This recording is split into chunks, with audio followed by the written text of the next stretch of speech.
지난주에 마리아 창가를 통해서 인생 역전의 주권자는 예수님이다.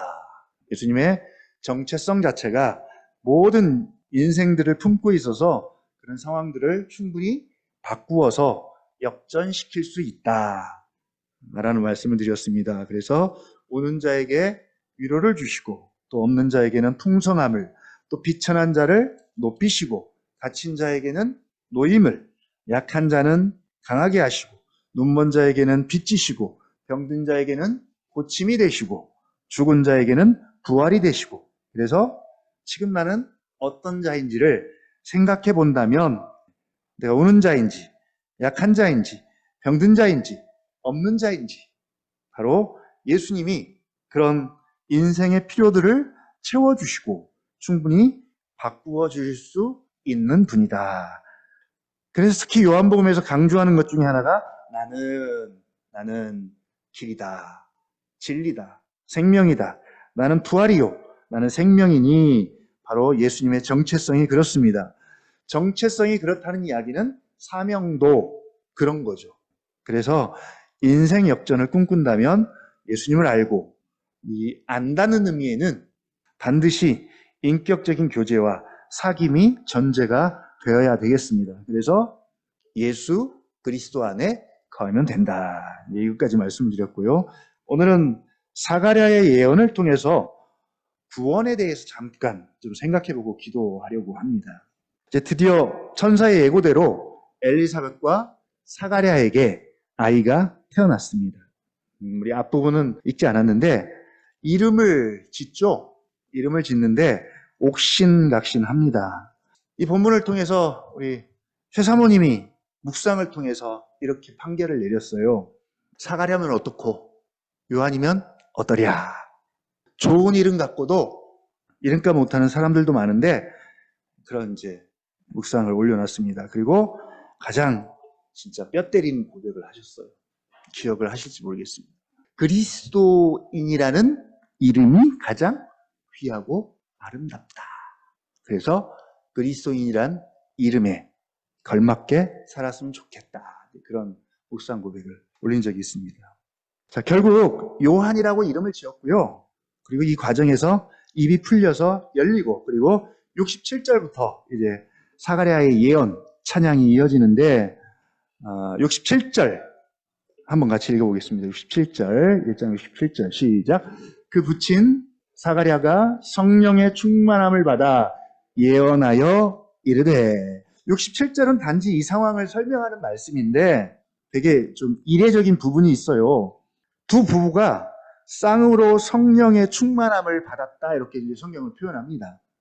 41절에 보니까 엘리사벳이 성령의 충만함을 받아 큰 소리로 불러 이르되 여자 중에 내가 복이 있으며 내 태중의 아이도 복이 있도다. 내 주의 어머니가 내게 나아오니 이 어찌 된 일인가 라고 하면서 임신한 그 마리아의 복중의 아이를 알아보고 찬양을 합니다.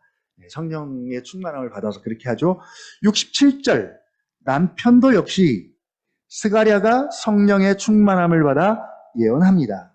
이때까지는 아직 공식적으로 성령이 임하지 않은 때이기 때문에 사실은 일반적이고 보편적이기보다는 좀 특별한 상황이죠. 그러나 지금은 좀 상황이 많이 다릅니다. 이미 오순절날 성령님이 교회 가운데 보편적으로 오셨고 그리고 교회 가운데 부어주셨습니다. 특히 우리가 주님의 일을 하고 또 주님과 관련된 모든 것 가운데 성령님 없이 할 수 있는 것은 아무것도 없습니다.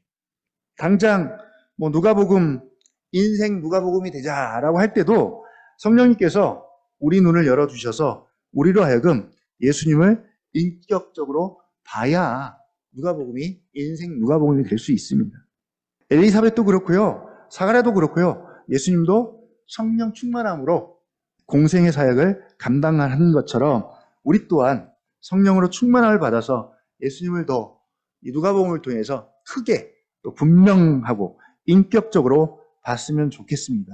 그래서 정말 예수님이 누가복음의 주제대로 목적대로 지극히 높으신 하나님의 아들이시고 온 교회의 머리시고 온 세상의 구주시고 모든 왕의 왕이시고 또 심판하실 주님이심을 확실하고 또 분명하게 고백하고 찬양할 수 있는 우리가 되었으면 좋겠고요. 사는 것은 뭐 두말하면 잔소리죠. 사는 것은 두말하면 잔소리입니다. 오늘 사가랴의 예언 찬양 가운데 우리가 생각해 보고자 하는 것 구원입니다. 구원. 68절 한번 같이 또 읽어보겠습니다. 68절 시작. 찬송하리로다 주 이스라엘의 하나님이여 그 백성을 돌보사 속량하시며, 이 속량하시며라는 의미가 몸값을 치르고 되찾다 혹은 속전을 주고 자유롭게 하다 혹은 속전으로 사다 등의 의미가 있고요. 그 다음에 비슷한 의미로 구속이란 말로 대체할 수 있습니다. 구속. 그리고 더 쉬운 의미로는 구원이죠. 구원. 구원을 말합니다. 구원. 69절 한번 같이 또 읽어볼까요? 시작. 우리를 위하여 구원의 뿔을 그 종 다윗의 집에 일으키셨으니. 예, 구원의 뿔이 등장합니다. 이 뿔은 우리가 잘 아는 것처럼 능력을 상징하죠. 능력. 요한계시록에 보면 머리에 뿔이 7개가 있든지 뭐 10개가 있든지 열불난 짐승 이야기가 많이 나와요. 그 뿔은 능력과 권세를 상징합니다. 그래서 구원의 뿔 하면 구원자의 그 능력을 이야기하죠. 구원할 만한 능력자, 다른 말로 말하면 메시아입니다. 그 메시아를 그 종 다윗의 집에 일으키셨다. 그리고 70절이죠. 이것은 이미 구약 성경을 통해서 예언한 것이다. 그리고 71절 한번 띄어서 읽어보겠습니다. 시작. 우리 원수에게서와 우리를 미워하는 모든 자의 손에서 구원하시는 일이라. 자, 여기에 또 구원이 등장합니다. 그것은 한마디로 우리를 구원하시는 것이다. 그래서 메시아의 정체성과 그의 사명은 구원자다. 구원자입니다. 그리고 이 구원의 근거는 72절입니다. 72절 시작. 우리 조상을 긍휼히 여기시며 그 거룩한 언약을 기억하셨으니. 73절까지 읽습니다. 시작. 곧 우리 조상 아브라함에게 하신 맹세라. 우리가 원수의 손에서 건지심을 받고. 마리아 창가나 시므온의 예언이나 사가랴의 예언이나 공통점은 언약에 신실하신 하나님에 대한 찬양입니다. 이스라엘에게 긍휼을 베푸시고 또 구원의 기쁜 소식을 전하는 이유는, 근거는 뭐다? 바로 그 조상 아브라함과 맺은 언약에 있다. 언약에 신실하신 하나님께서 그 언약을 기억하사 그 언약에 기록한 대로, 맺은 대로, 맹세한 대로 행하신 것이다. 언약에 신실하신 하나님의 긍휼하심과 자비가 구원의 근거고 이유다. 그래서 74절 우리가 원수의 손에서 건지심을 받고, 다른 말로 말하면 구원을 이렇게 표현한 겁니다. 그리고 그 결과 75절 종신토록 주의 앞에서 성결과 의로 두려움 없이 섬기게 하리라 하셨도다. 이 말씀은 구원받은 백성들의 결과, 즉 구원이 가져온 결과로 종신토록 주의 앞에서 성결과 의로 두려움 없이 섬기게 하리라. 그 말이죠. 지금 우리가 구원을 받았습니다. 구원을 받았는데 구원받은 우리의 모습과 이 75절을 좀 연결해 보면 좋을 것 같아요. 일치합니까? 구원받은 우리의 모습과 비슷할까요? 자, 뒤에 가서 한 번 더 다뤄보려고 하고요. 그리고 이제 76절부터 77절은 요한의 정체성을 다시 한번 강조합니다. 이미 1장 15절부터 17절을 통해서 요한의 정체성과 사명에 대해서 선사가 밝혀주고 있고요. 또 66절에 보니까 이렇게 말합니다. 듣는 사람이 다 이 말을 마음에 두며 이르되 이 아이가 장차 어찌 될까 하니 이는 주의 손이 그와 함께 하심이러라. 태어나는 과정을 보니까 이 아이가 보통 아이가 아닌 거죠. 그래서 사람들이 듣고 놀래합니다. 그러면서 드는 의문이 뭐예요? 도대체 이 아이가 장차 어떻게 될까 하니, 이 질문에 대한 답이 이제 76절부터 77절입니다. 한번 또 같이 읽어볼게요. 시작. 이 아이여 내가 지극히 높으신 이의 선지자라 일컬음을 받고 주 앞에 앞서가서 그 길을 준비하여 주의 백성에게 그 죄사함으로 말미암는 구원을 알게 하리니. 예. 지극히 높으신 이의 선지자다 하는 일은 주 앞에 앞서가서 그 길을 준비하는 일을 할 것인데, 그것은 바로 주의 백성에게 그 죄사함으로 말미암는 구원을 알게 하는 것이다. 예. 사가랴가 자신의 아들 세례 요한도 구원에 관련된 일을 할 것이고, 그리고 하나님께서도 그 백성들을 돌보사 속량하시며 구원하시며 그 종 다윗의 집에서 구원의 뿔을 일으키셔서 이스라엘을 원수의 손에서 건지실 것에 대한 구원이죠, 구원. 구원에 대한 예언을 지금 하고 있습니다. 그래서 오늘은 구원에 대해서 잠깐 생각해보고 같이 기도하려고 합니다.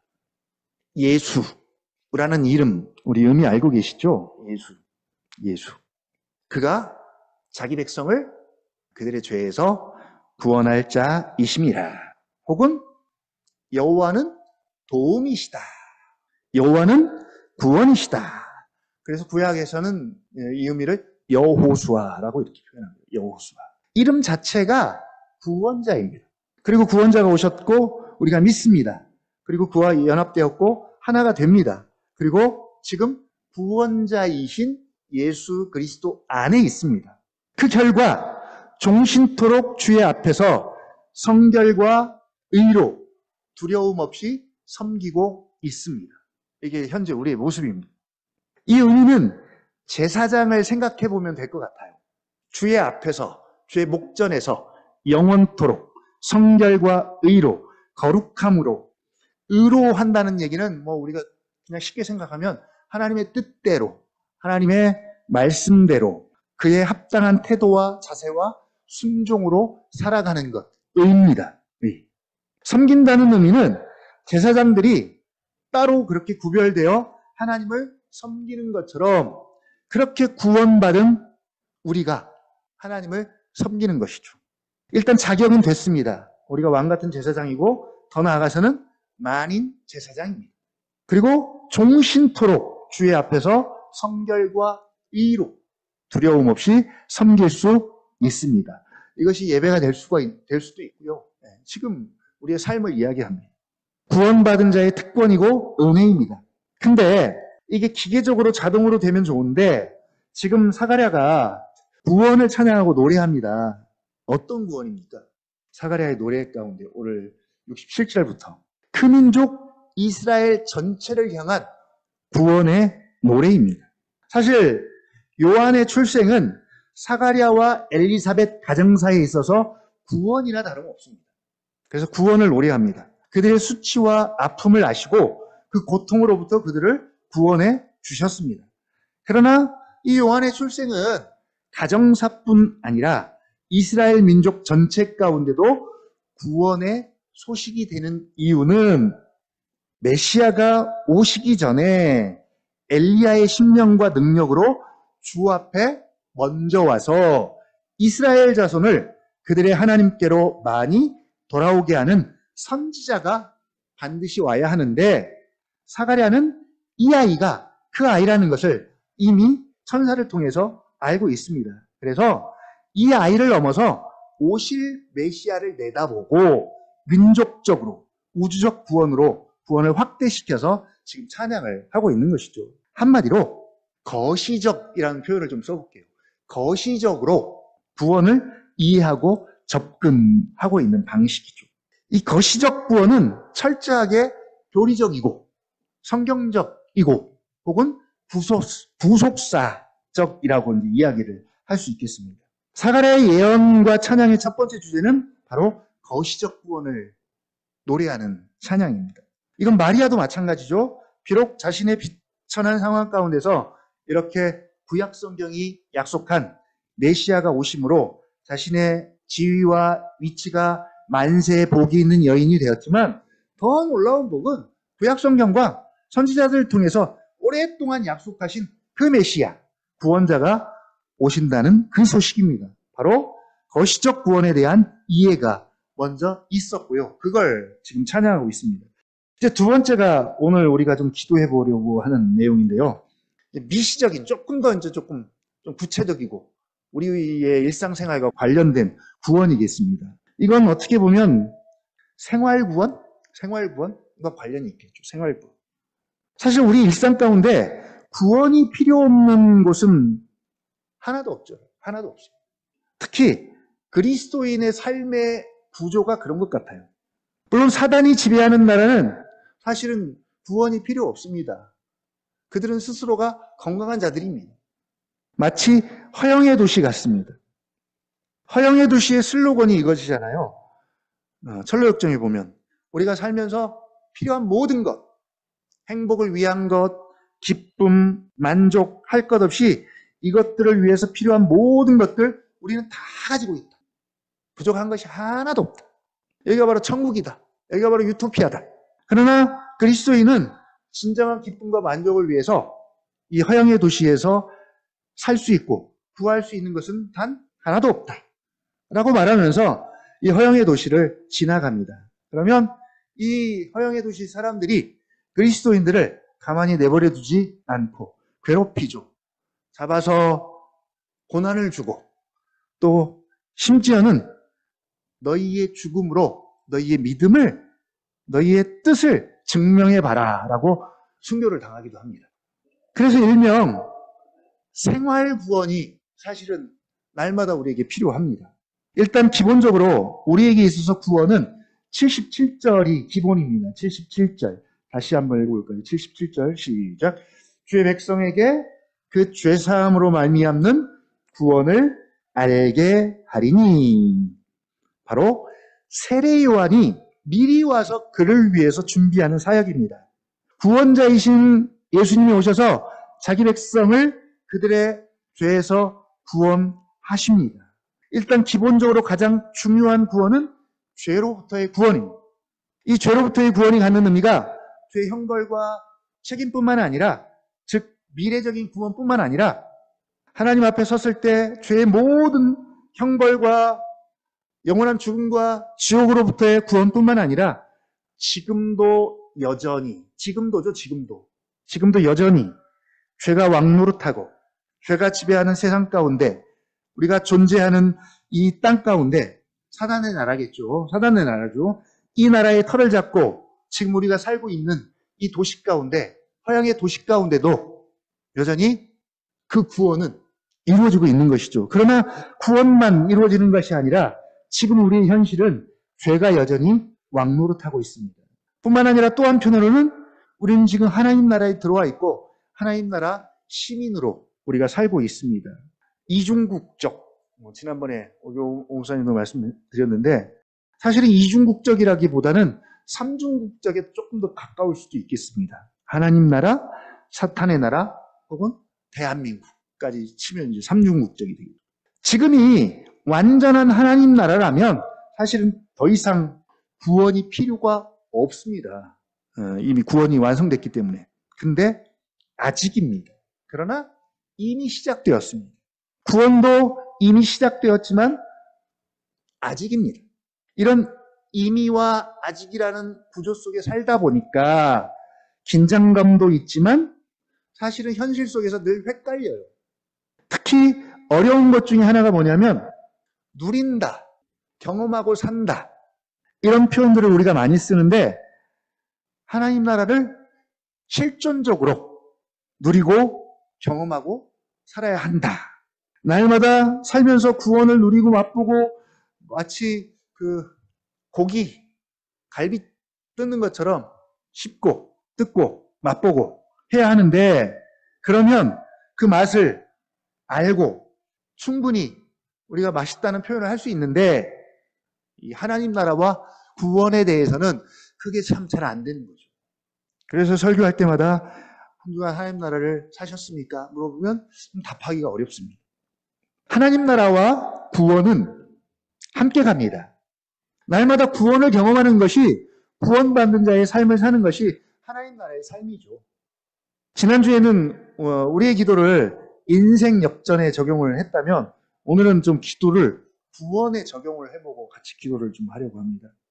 지금 우리가 살면서 당하는 고통, 고난의 문제는 다 여전히 죄가 왕노릇하고 사단이 지배하고 있다는 증거입니다.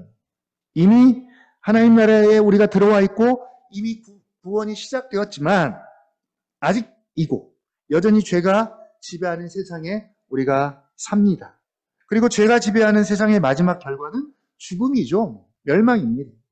예수님께서 재림하셔서 죄를 심판하실 때 최종적으로 죄는 죽음과 멸망으로 끝이 날 겁니다. 그러나 현재 죄의 지배는 그 죽음의 증상들로 나타나고 있는 것이죠. 죽음에 이르기 전에 나타나는 증상들이 지금 우리 삶의 현장에서 구석구석 일어나고 있습니다. 특히 우리 몸에서.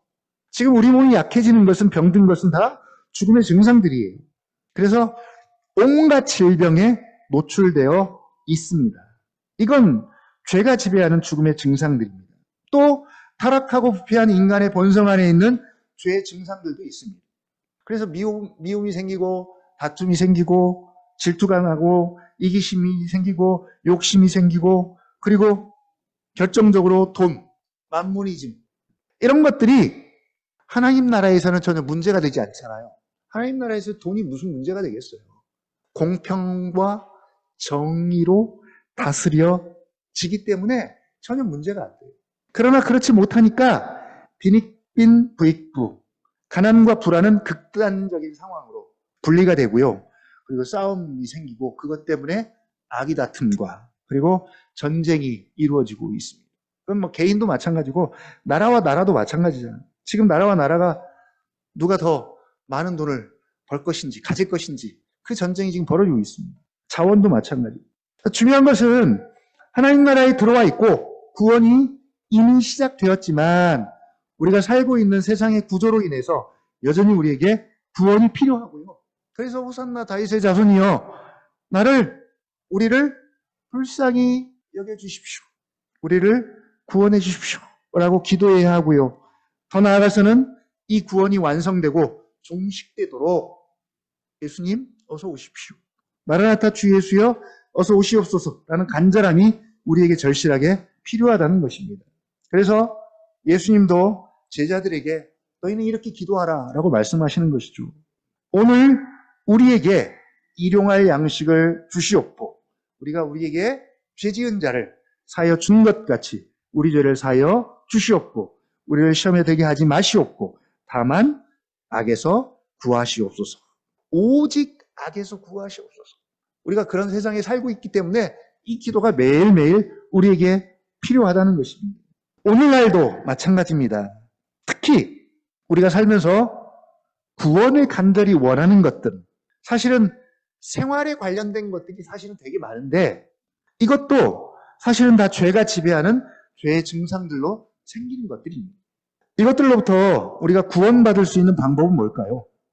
지금 아마 우리 기도의 내용들을 이렇게 천천히 살펴보면 대부분 그런 것들입니다. 은혜가 왕노릇하면 됩니다. 죄가 지배하고 죄의 통치를 받으면 없어야 할 것들로 가득 채워집니다. 우리 마음도 마찬가지고. 물론 죄가 지배한다고 해서 대놓고 사탄적이지는 않아요. 오히려 지금 세상에서는 죄가 지배하면 훨씬 더 달콤합니다. 꿀이에요, 꿀. 쾌락이고요.